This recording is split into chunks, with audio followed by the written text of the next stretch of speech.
Leaders are spending too much time chasing AI tools and not enough time asking the right questions. One of the biggest mistakes leaders are making with AI is thinking about AI the wrong way. In this episode of the Leadership Tea podcast, we sit down with Nadeen Matthews. She's an AI consultant, educator, and founder and CEO of Crescent Advisory Group. She's going to help us unpack what executives really need to understand about AI right now.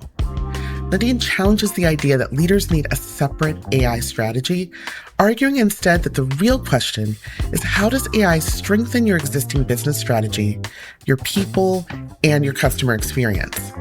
She also offers a powerful reminder for leaders. You do not need to be an engineer to lead in the AI age. Generative AI runs on language, judgment, and clear thinking, which means that leaders already have more of the skills they need than they realize. This conversation is practical, it's human-centered, and it's honest about both the risks and the opportunities. If you've been curious about AI, or cautious about AI, or you're just wondering where to begin, this episode is for you. Thank you so much, Nadeen, for joining us on the Leadership Tea podcast. We're going to jump right in and ask you a question about clarity and confidence at the executive level. And we're curious to know, where do you most often see leaders overthinking AI, and where are they underthinking it? Thanks for that question, Shelby. I see a lot of leaders very obsessed about the tooling and the technology. So they're obsessed with creating an AI strategy and not thinking about what I think are the key questions. So actually, how does the technology advance our existing business strategy? We don't need to create this brand new strategy. How does it disrupt it? Yes, I believe CEOs are thinking about that. What do we need to be doing with our people? How do we need to be preparing them? And by people, I'm always thinking about team members, but also customers. Because at the end of the day, the changes that you make strategically in terms of your products and services impact them. And if we're not talking to them and understanding how they're thinking, their willingness to adopt, and then we're going to run into some problems later on. And then the last question is just, what risks does AI introduce to the business? There's a fair amount of thinking around that. I do think there is a lot of overemphasis on the AI strategy as like a standalone thing and the tools, and not enough thinking around the human beings, our customers, as well as our employees. Well, thank you. I hear you. It's really interesting thinking about how we are overly focused on strategy. And in that effort, we're forgetting about the client, right? And the outward facing side of what we're doing. That's very interesting. I want to build on that and ask, what does AI fluency mean from a senior leader's perspective versus the perspective of, say, an engineer who's kind of down in the weeds? AI fluency at the senior leader perspective means being able to articulate a response to those questions that I mentioned. How is AI changing your strategy? How will it disrupt your strategy? What are the risks that it introduces? How should you be thinking about your people, employees, and customers? In addition to that, you have to know the basic terminology. In the same way that in the C-suite, irrespective of your position, you have an understanding of financial statements, balance sheet, income statement, cash flow, whether you're the finance person or not. AI and digital literacy has become one of those things where we do need to actually invest the time and learn some of the key terminology and what it means. But the most important is starting with, how does it relate to my business and the world, and being very clear about that. It's interesting because Belinda and I usually say that leaders need to be strategic about everything. But what I'm hearing you say is there's a moment where you need to step back and really ask these critical questions before you jump into building an AI strategy. And something that you said about, as a leader, as an executive, as a CEO, making sure that you know the basic terminology when it comes to AI. There's so many tools out there. Yes. We're wondering, like, where do you even begin? At least at the executive level, to piggyback on what Belinda said, when you're distinguishing where you are versus, your engineers and the folks who are more hands-on, what are the top 2 or 3 AI tools that you think executives need to adopt? And I'm sure you get this question all the time, but I get this question a lot. So I'm going to go 2 steps back. I totally agree with you and Belinda around the importance of strategy. I think the focus has been around creating standalone AI strategies as opposed to, here is my business strategy. Here's what I represent at the end of the day, and how does AI integrate with that? So when we have 2 separate strategies, that can become very dangerous and disconnected. It's great if they come back together. The starting point has to be your enterprise or business strategy in terms of determining what it is that you need to do with AI. And I'll give an example about blockchain, because 3 years ago, blockchain and NFT, that was the big talk, and person spent a lot of time on it. Granted, I do believe that AI is more broadly applicable, but the truth is that 95% of enterprises never got anywhere with blockchain. So we have to be careful that we are not running after the shiny things, because everything about the shiny thing may not be relevant.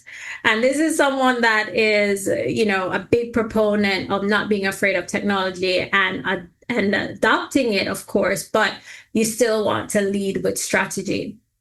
In terms of the top tools, for CEOs and senior leaders themselves as persons, I'm going to separate that from the enterprise stack, because you want to be using tools that are SOC compliant and put you in a position to protect your customers' privacy and all of that. So from the CEO and the senior leader standpoint, I think ChatGPT is an important tool to have in the stack, just because it has the most global users.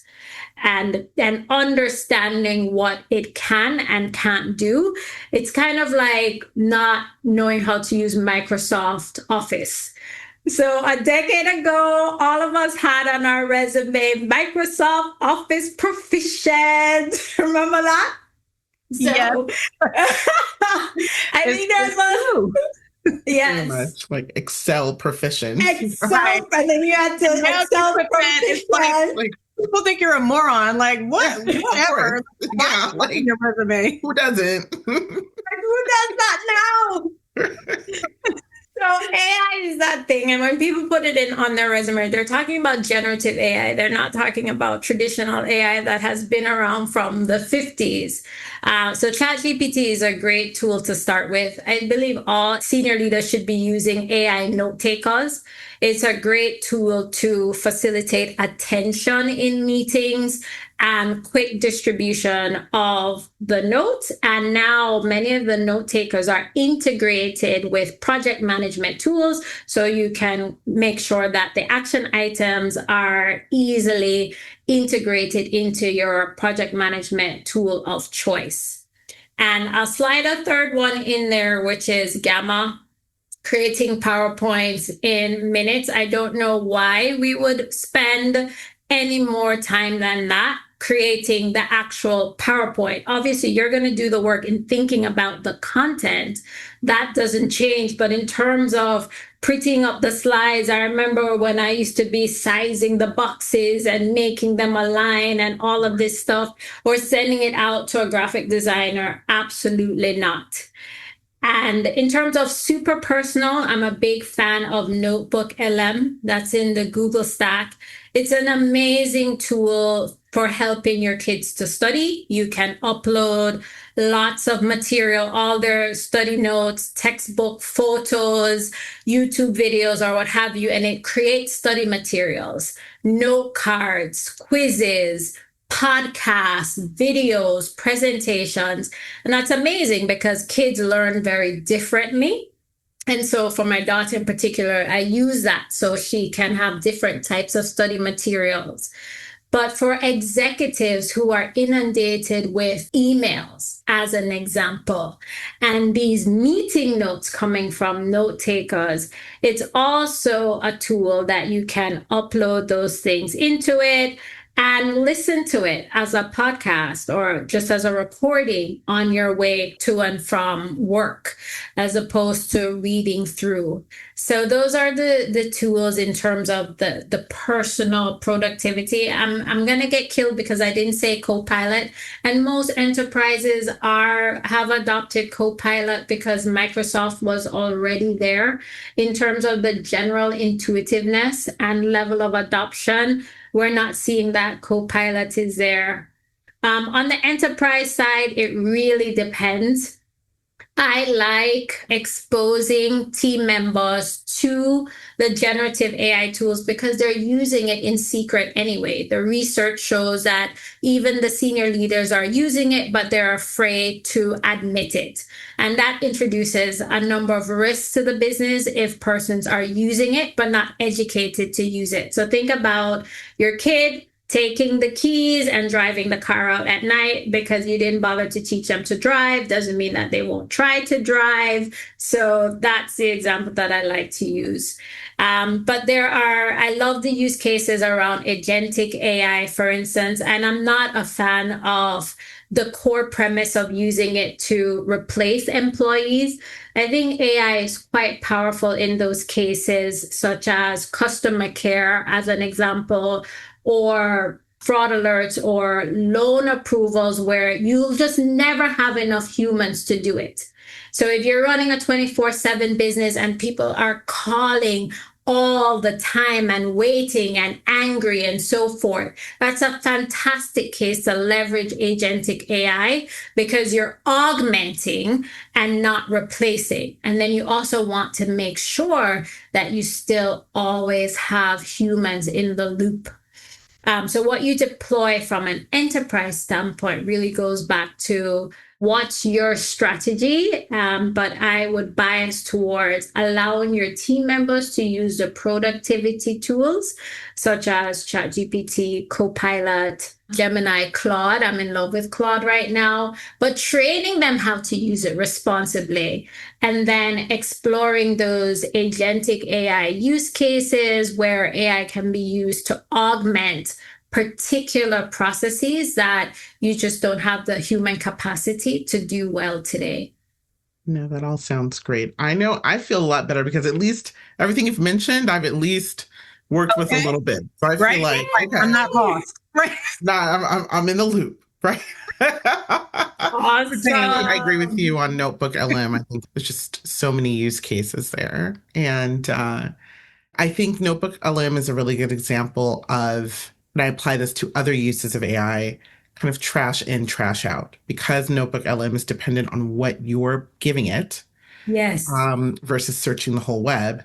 You really need to be very thoughtful about what you're providing it and the prompts that you're giving and how and what tools and elements you're using. And I try to apply that to my usages to Claude or ChatGPT or other tools, like really thinking, what am I asking in this prompt? Where am I pushing you? How can I push differently? How can I prod? So definitely we can't be afraid of it. We have to dive in and figure out how to use it safely. I'm big on safety. So with that said, though, there's a lot of opportunity there, but there's still a lot of fear. And so when you engage with senior executives, what are some of the misconceptions that they have about using AI tools? Many of the senior leaders that I interact with, they have a misconception that they need to be technical in order to use the tools or get the tools deployed. In terms of the generative AI tools, there's a big, I don't know if it's a misconception, but it goes back to what I mentioned about persons hiding, that it's somehow cheating. So I'm just going to spend a little bit of time on that, because you can absolutely cheat, if you will, using generative AI tools. And my best comparable for using generative AI is one that Andrew Ng uses, where he says, treat it like an intern. And so if you had a very smart intern coming from university, they're super smart, but they have no domain expertise. And that domain expertise is yours. And you're still using that to guide them and shape them as you assign things and get it back from them. So today, or even before ChatGPT, senior leaders were using ghostwriters. And as someone who has worked in marketing and strategy, I've been one of those persons writing the things that senior leaders are reading and not mentioning me. And I'm not saying that they're cheating. I'm not saying that they're cheating because, one, they participated in shaping the content. And at the end of the day, they're accountable for whatever they deliver. They must believe it.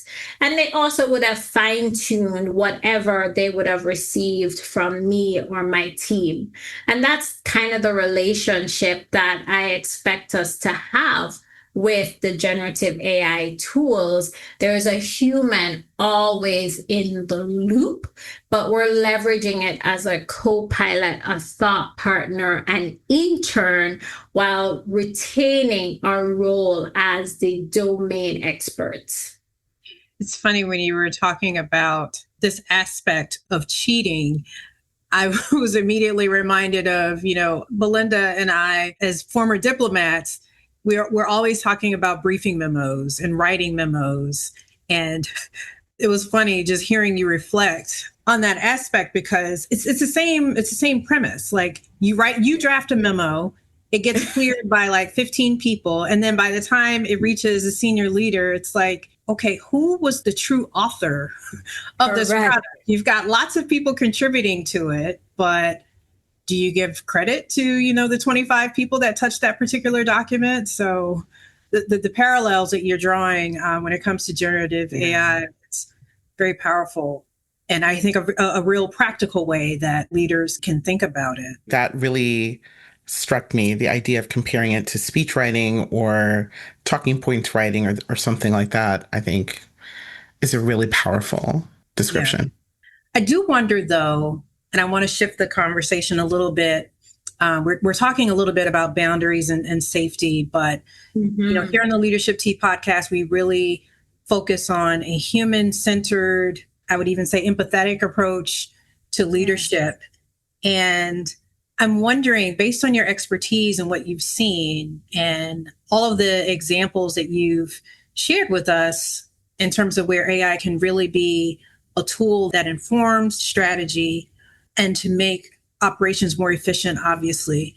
But there comes a point where it's like, well, where do you draw the line between what stays, in the artificial intelligence realm and what are the things that really are meant to be driven or decided by humans?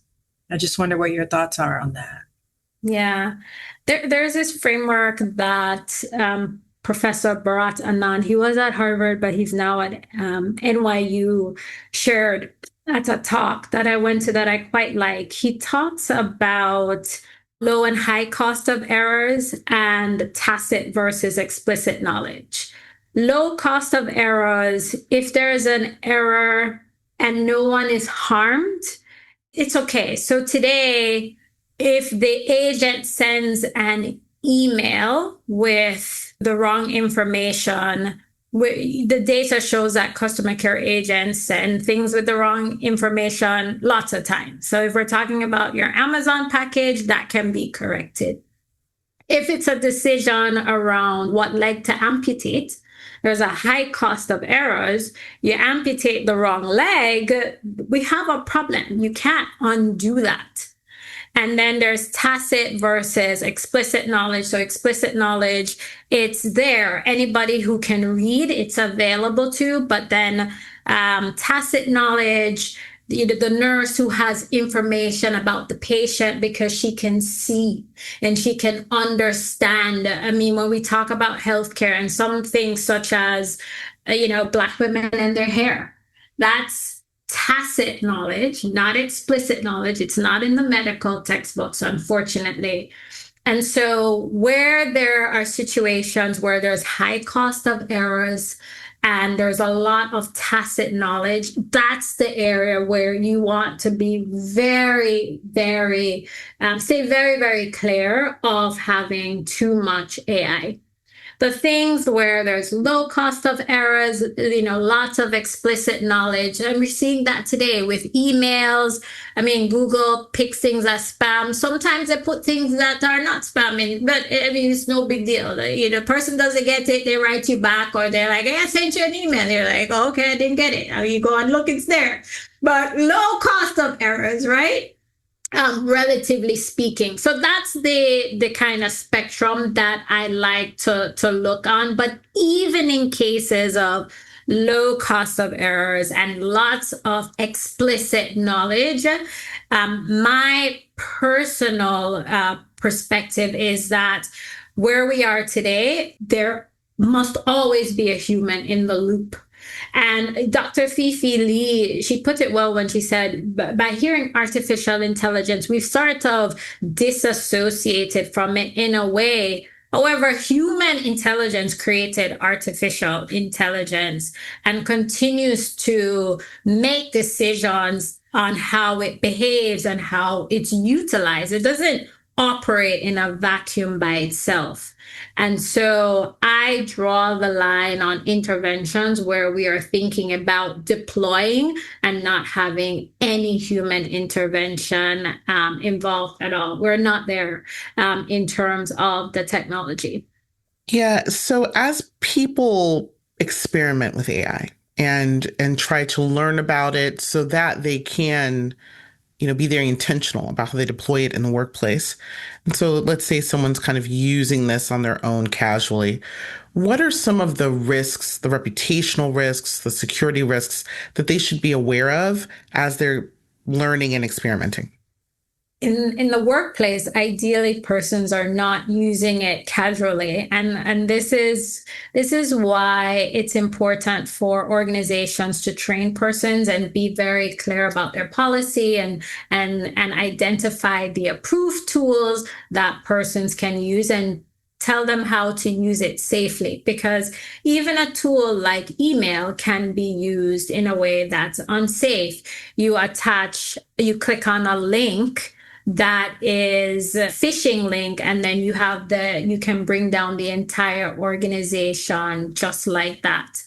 And so it's important for organizations to take that approach. But in terms of our general usage, I recommend a few things. One, be very clear about the security and privacy settings. So the default on many of these applications is like, they're like opt-in to, not even opt-in because it's the default.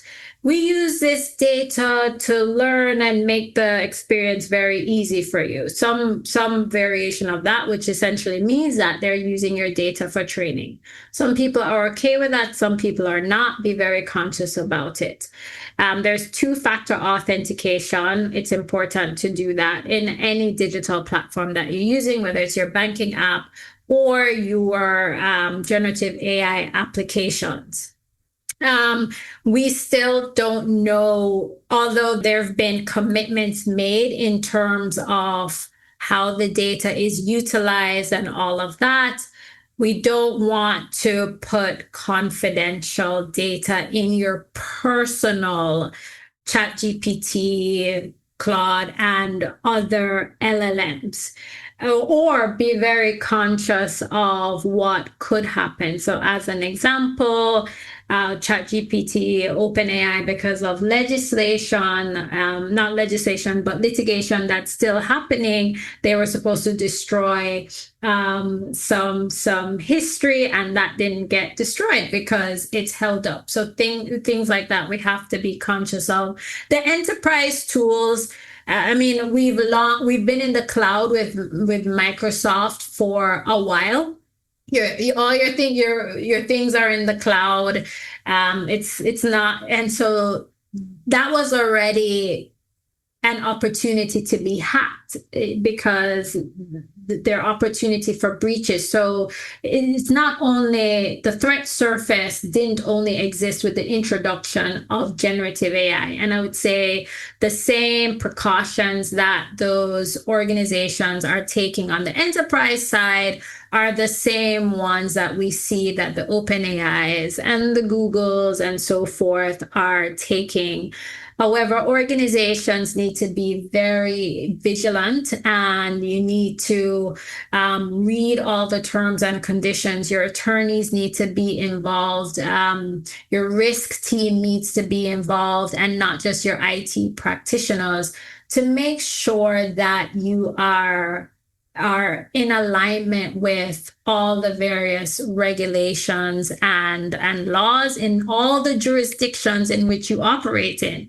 Because if you're multi-jurisdictional, that's something to think about. But beyond that, back to the customer, you also want to be very mindful of just because something is legal doesn't mean it will sit well with your team, doesn't mean it will sit well with your customers. And so wherever that conscience sits within your organization, and that's why I was so happy to be on your podcast and, share the tea, because of your empathetic approach. Wherever that conscience sits, activate it to make sure those persons are pressure testing what you're doing with the technology.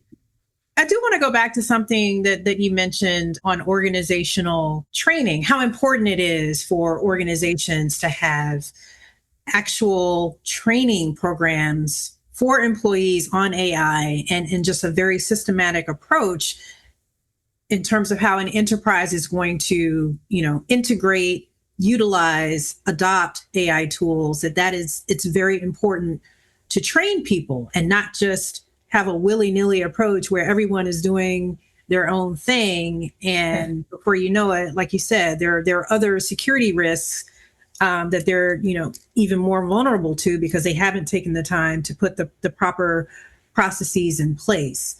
And so I wonder, just from an organizational culture standpoint, what do you think about the debate around bias and fairness?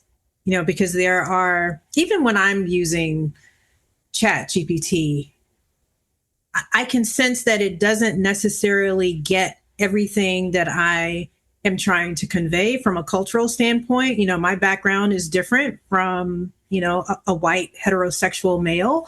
And so I feel like because I've been using ChatGPT for a specific purpose for so long, I've kind of trained it, to think like me. But I also know that it's not going to think 100% like me, and that there are still some inherent things that it can't do because there's bias in how these systems were created in the first place. And so I wonder, from your perspective, how should organizations address bias and fairness when it comes to AI at an enterprise level?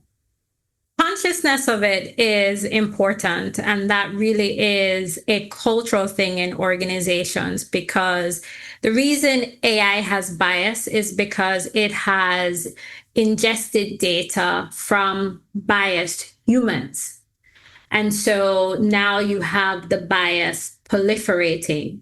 In the same way in the HR function, there used to be bias before AI. Some resumes come across, oh, it's not from a particular school.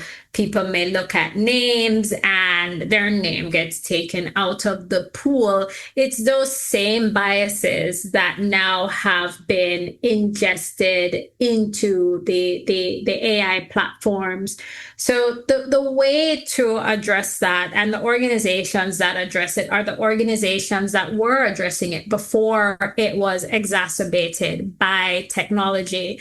You made sure that you had a process for looking at, are we being fair? Are there any biases? You have a process for raising it because it may not be easily detectable. Lending models, even before generative AI, would have had bias. If you've never made a loan in Jamaica, as an example, there is a legacy of farmers not getting loans. And in the US, there are a legacy of specific communities not getting loans. And how an AI model translates that is that this community doesn't qualify for loans, and so they automatically reject. You have to be conscious of that going in so that you create alternative pathways to address the biases that you can think about, because some of them it's very clear and you can address them. But then you have, whistleblowers is a strong word. You have mechanisms for persons to say, hey, I don't really think that's hitting the mark because of these cultural issues. And the only way that you can do that is if you have a diverse team.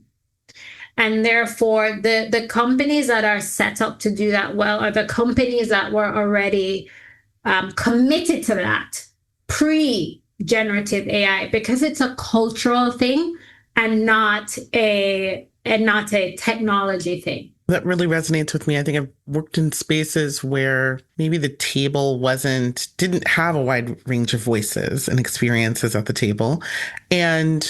But people felt like they were reflecting that diversity by, I would say, approaching it almost like engineers, saying, well, we've made sure to include these words that data shows are inclusive. So solved, right? Right? And so those structural things are not always enough. Yeah. And the issues that we're discussing are often nuanced. And so I think it is really interesting to think about how organizations still need to have tough conversations, even when introducing technology. One question I have for you is, let's assume, actually, I've seen this happen.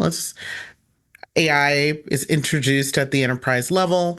Training even happens on basic usages at the working level, right? This is how it can help you organize your email. This is how it can help you organize your drive of saved files, et cetera, et cetera. This is how it can help you schedule meetings. But if you were leading an organization like that did do a training, that has introduced something, say like a co-pilot at the enterprise level, what's week one?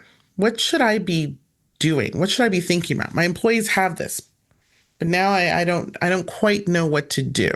How can I help them be more efficient about their work using it? Yeah. and that's happening a lot. And the thinking about that should precede that moment. And that's what, getting back to the whole thing around AI being something that powers your business strategy. So it could be that the use case was around, you've done an assessment and you see that your employees are spending way too many times in meeting. And that data exists in many organizations, by the way. And we're seeing data where it shows that people are in 2 meetings at a time. You're like, how does that happen? Corporate gone awry. Yeah. So you say, okay, our goal is to cut, 25% of admin time around meetings or something like that. The bigger point is we can't have these massive technologies, or we should not have these massive technology deployments before answering the questions around what exactly is this going to do for the organizations. Now you can do tiny experiments because maybe you don't know. So then if you don't know, you do a tiny experiment, you do one team or one customer group or something like that, and you get some insights, and you tweak and you refine and you decide if that's something that you want to scale. But I think too often we are seeing these massive investments, and then what do we do now?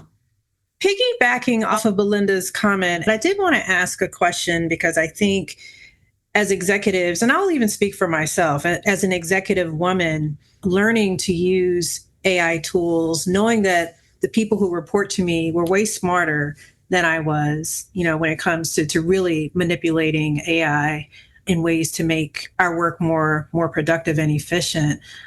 I'm just wondering, for the senior women leaders who are listening to this particular episode, who are both, cautious, curious, wanting to use, knowing that they need to use AI, obviously, in this day and age, but are still a little hesitant or not fully assured that they're qualified or that they're, fully competent to use AI.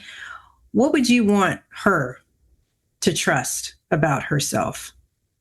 Trust that you are fully competent to use AI. And there's never been a better time to learn AI. Because when we were students, everything required going back to school and getting some other formal degree. And the knowledge has been so proliferated now, where there's so many low-cost options, online options via these platforms. You have executive education, you have coaching programs. There are lots of different ways to learn. And then the tools are widely available for you to play with and get used to it. But even YouTube has become a master academy of, if there's something new that I really want to learn about, I mostly just jump on YouTube or even TikTok first before I dive into any coursework. So that's one thing I would say. You have all the tools to leverage AI, because it's not a tool that, generative AI doesn't require technical knowledge. It operates on language. And many of us, we are excellent communicators, and we are excellent at providing guidance. And that's what drives amazing results from LLMs. So that's one thing. The second thing is, when we look at the adoption numbers for women, the gap is closing, but there's still a gap.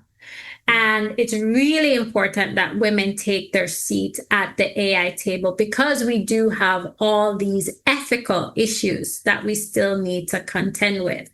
And it's really important for women to be at the table, shaping the policies that are still needed, the laws that are still needed, and the changes that are still needed in the data sets to continue to minimize biases. You'll never eliminate all bias, but it's important for us to be there in order for these things to change for the future. And so it's really imperative that we take our seat at the AI table. I feel very strongly about that.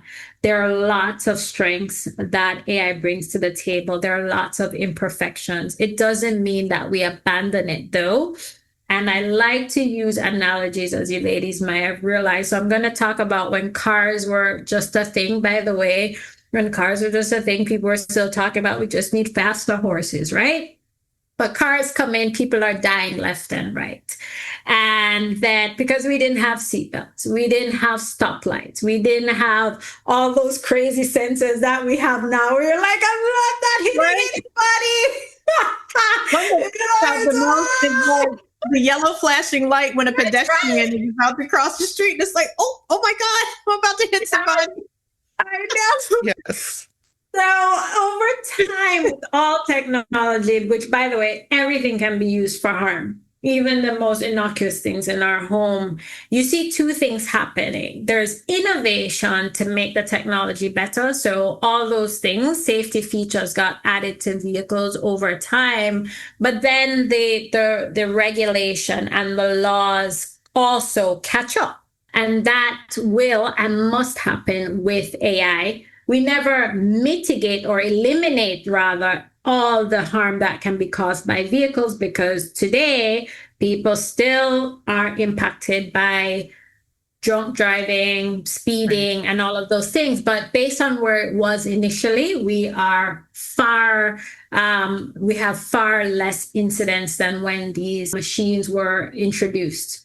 And so I feel very strongly that women must take their seat at the AI table. They are abundantly equipped to use the tool and to shape the future of the world with this technology.